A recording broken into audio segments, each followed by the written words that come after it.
Thank you. Nice. So the goal is to try to understand how to prepare a strong application for the T32 Pre-Doctoral Clinical Research Training Awards. So who are the people working with this program? Myself as program director, we have a fantastic associate director, Jean-Pierre Roffman, and an associate director, Grazie Khalil, who help us in any step you can imagine. So this is part of the UMB, ACTR, and CTSA program. So the scope of these awards is truly to support the training of biomedical, behavioral, clinical researcher, the next generation of postdoc, PI, and so on. The T32 is part of the NIH Clinical and Translational Science Award, what we call CTSA. And we receive a grant together with Johns Hopkins University. So those people who will be lucky to be chosen successfully will be working very closely with other PhD students from Johns Hopkins University.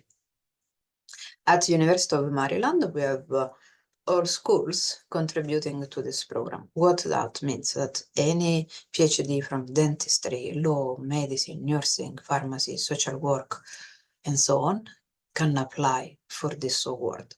Also, we have applicants from University of Maryland College Park. They are also welcome, and actually we allocate position to UMB and UMBCP. That is a nice nuance of our program. The funding for these awards will be provided through either the National Institutes of Health, in particular NCATS, that stands for National Center for Advancing Translational Research, but also internal grants that we have as part of the Clinical and Translational Science Award at the ICTR.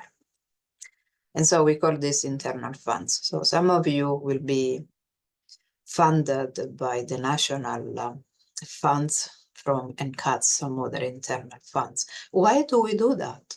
Because we want to offer a larger number of positions and more opportunity to those who apply. So the duration of this program for the pre-doctoral clinical research training awards is 1 year. What do we offer? Stipend, tuition, training-related expenses. So this is a unique opportunity. You can become somehow independent while you are in their own PhD programs, because you will be receiving a stipend through the department where you operate, helping your mentor, to somehow providing support for your position while you continue to do what you are doing. In addition, we offer tuition for classes that advance your translational skills, but also training-related expenses. Let's think, for example, attending a school or a specific training that can empower your skills. This is only in line with the Ruth Kinsersten National Research Service Awards, what we call NARSA, stipend, tuition fees, and other budgetary levels. And for those of you who want to learn more about this, you can Google the link and see the federal rules for this kind of grants. Please note that the scale guidelines is for your reference only, and it is due to fiscal year update. The amount of salary you see may change. Who are eligible for this T32 Pre-Doctoral Clinical Research Training Award? US citizen and permanent resident. All those people who don't have one of these two characteristics and are, for example, on a J1 visa, F visa, unfortunately cannot apply.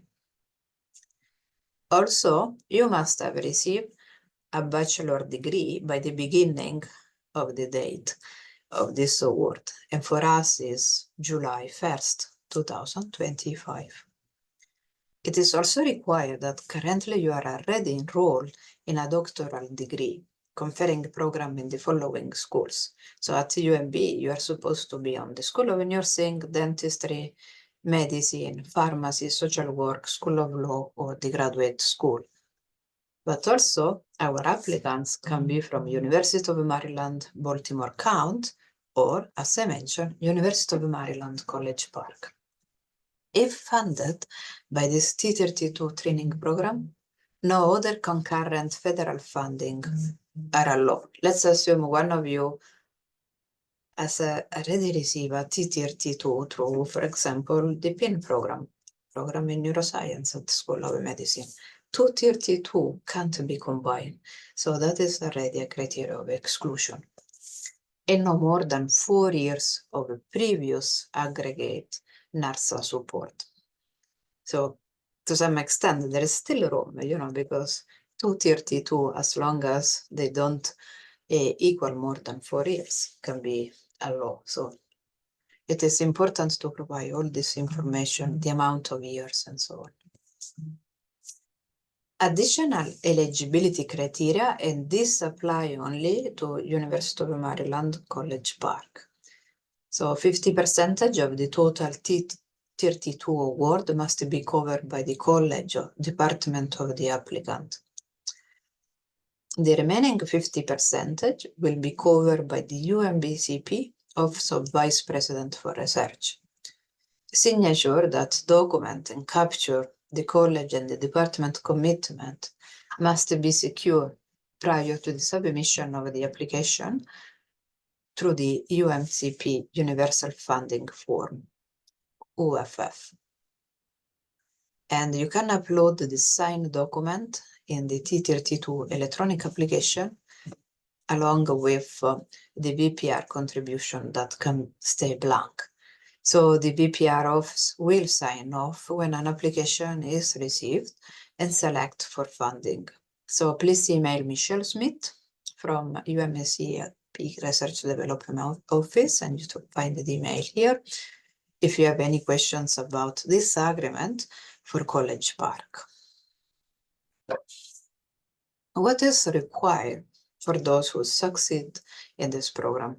It is required to work full-time in research, so 40 hours per week. And many of you are already full-time, although some can be part-time PhD student. Attend the didactic training seminars at both the UMB and Johns Hopkins. Currently, we offer as hybrid. That means people were able to attend in person if they wished. But since this week, we decided to turn all the series as online-only webinars. These webinars are tailored to the needs of pre-doctoral students, where we were sitting together, the leadership of Johns Hopkins and ourselves, to have faculty representative of both entities, but also external faculty that have special skills in science and as well as career development programs. So we put together a program where the goal is to teach you skills that are relevant, from how to write an abstract, how to prepare a poster, what is the best way to be on the social media or to prepare your CV and so on. So also, by the time you apply, you should have a mentor and also a research project, so that in the application, you will have the title for your research project, the mentor interaction, how often, how your mentor is committed to your advancement, as well as aims that match very much NARSA grant. You will have aims page, and in a short version, the description of the projects and how this project is going to bring you to the next step. Also, as part of this training, we expect the completion of a master's degree in a clinical area, but those people who have already a master's degree may have the ability to attend, instead of the master, a certificate. And this can be discussed. So you can email us while you apply, and we kind of guide you towards either the certificate or the master. Students must maintain a good academic standard, a minimum semester GPA of 3. Pre-doctoral trainees maybe enroll in year 2 or later. So a student who just start a PhD may not be well equipped to add to the standard, PhD program, also a program that is for translational science with additional seminar, additional class related to the certificate or the master. So we prefer to have students who are in year 2 or later of their PhD training. Let's talk about the application per se. You will have a cover letter where you express your intent to apply, a CV. So we don't ask for an NIH bioscage. And the reason is because we would like for you to have room to elaborate, to explain your degree, the abstract that you have been presented, the oral presentation, but also describe your skills and research experience. And now let's focus on the application.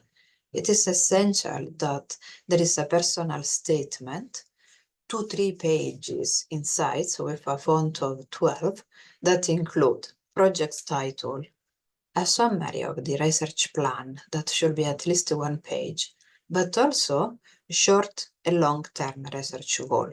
So where you can explain how the proposed training and research will help you advance your career, research interest, and which specific master or certificate program you plan to pursue to complement your skills and make you stronger. So just to be clear, 3-page total, the references will not count within these 3 pages, and we want a summary, the description of the research plan with the rigor of a grant written for NIH and short and long-term scores. Also, as part of the application, you will be submitting the transcripts from all higher level institutions. And the applicant must submit a concurrent graduate school application to the master or the certificate that you will be doing during this 1-year window. UMBC and UMCP applicants who choose to apply for a program at their respective school should follow the application guidelines for their school's program. And a little more on the material that is part of your package. We also wish to receive 2 reference letters, and the letters should be emailed directly by the people who write the letter to this ictr/navigator@umaryland.edu. The deadline is March 3rd. 1 letter should be from the former professor or mentor, and 1 letter from the current mentor. And I would like to stress the requirement for current mentor. This kind of awards are really a partnership with your mentor. We will not evaluate only the applicant, you as a PhD student, but also the mentor. What is the level of commitment of the mentor? Does the mentor have experience? How many PhD students have been near his lab? And what is the frequency of their meeting and the strategy of the meeting and the mentorship style? And does your mentor have federal grants?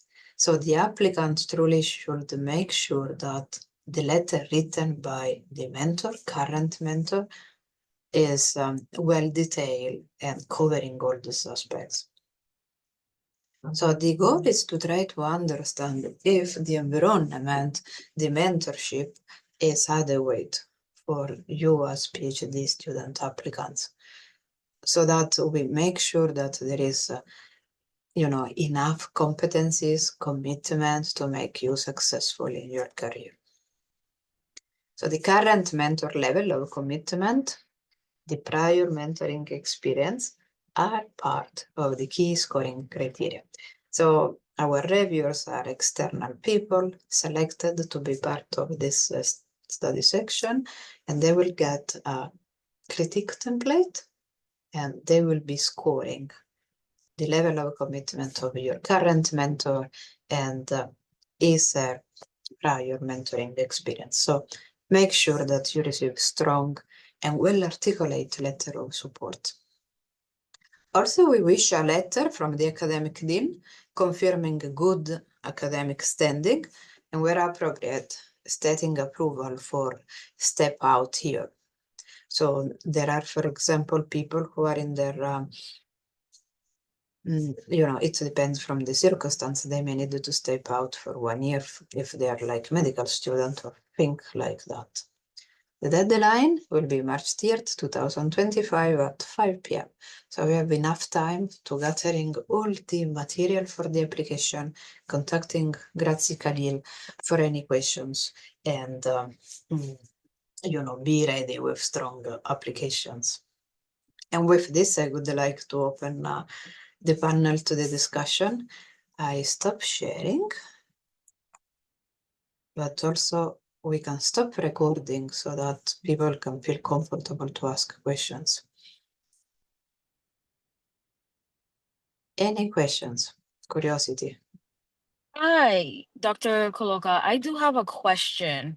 So Yes, I am currently a fourth year PhD student in a MolMed program, and I have a master's as well, but it's in biology. Can I apply for this grant, like with my credentials, what I have currently? absolutely. The reason why we like to have detail in this CV about prior experience and training is because if you did already a master with a heavy focus on human research, translational research, may be redundant to do another master unless you wish to. So if you say, I truly want to do a master in translational research, fine. But if you feel like you got enough of translational knowledge, and we can set a separate call to discuss that, you may choose a certificate instead of the master. But definitely, you are eligible for applying. Okay, great. Thank you. Sure. Other questions? I had a question. So the White House said yesterday they were going to pause some federal grants. Is that likely to affect things like the T32 as well, or not? Thank you for asking these questions. While we are having this call, there are also some positive news that apparently the idea to block all funds, as much as I'm reading, Trump administration resigns freeze on federal grants and loans. And this is great news because if they stop, somehow putting on hold all that, we should be able to, continue to have our program. Apart that, we have already the notification of awards and funds, the vote for that. We should be fine, So please apply without, for now, concern, and we will keep you posted.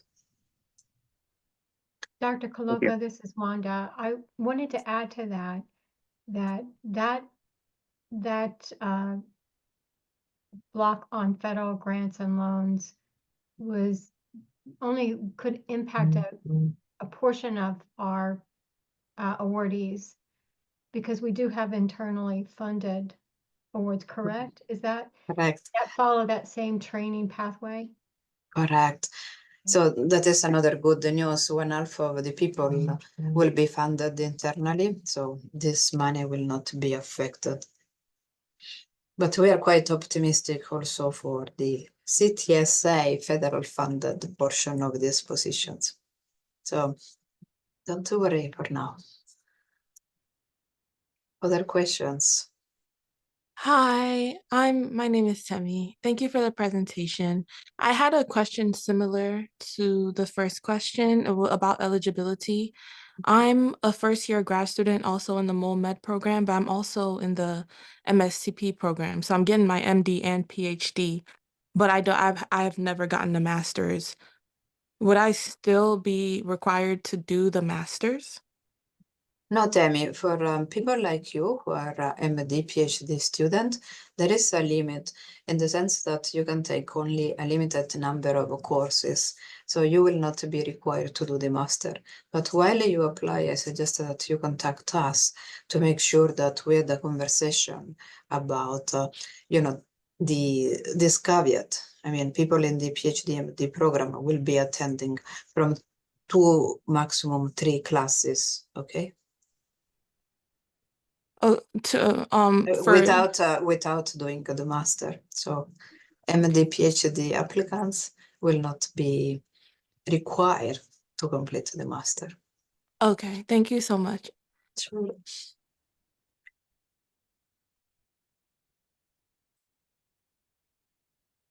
Other questions? Hi, I had a question about the personal statement, and thank you, by the way, for presenting all this information. Very helpful. My question was, for the detailed summary of the research plan that has to be at least 1 page, should we be formatting that like a formal specific aim page like for NIH, or is that more of an informal, just a paragraph's description of what we plan to do? So the research plan should still, be a balance between the short and long terms. So usually what we like to see is more space for the research plan, which are the hypotheses, how you plan to complete this project in a rigorous way within 1 year. And 1/2 page of the 3 page can be devoted to short and long-term goals. But yet that will count within the 3 pages application. Great, thank you. Yes, sure. Other questions?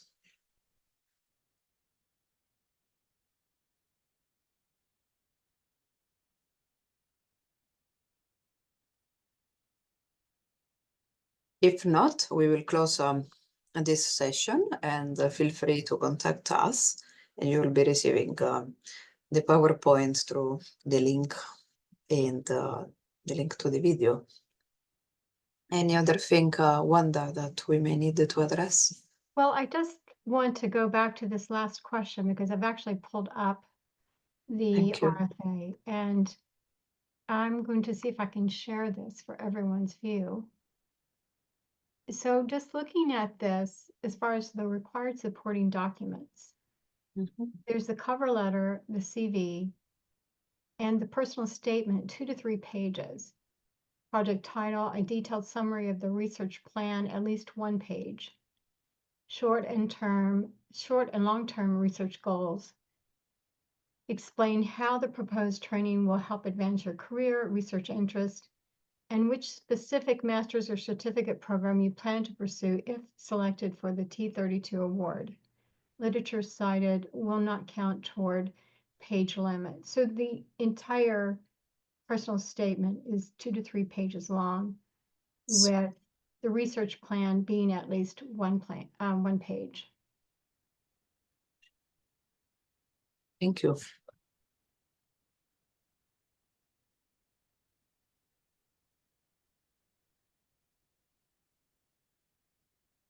Well, thank you very much, everyone. And if you don't have other questions, we will finish this session. But feel free to, we still have time, so 5 minutes for discussion.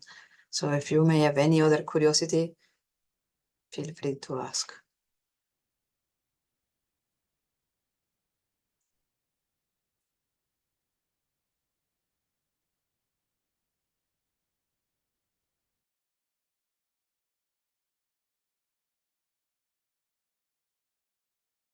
Okay, I think we can give everyone back about 5 minutes of their time, and please contact us if you have any questions. Our contact information is in the RFA. And we will be posting this on the website on the same page that the RFA is posted. And thank you very much. Good luck with the application. Thank you. Thank you. Thank you. Bye.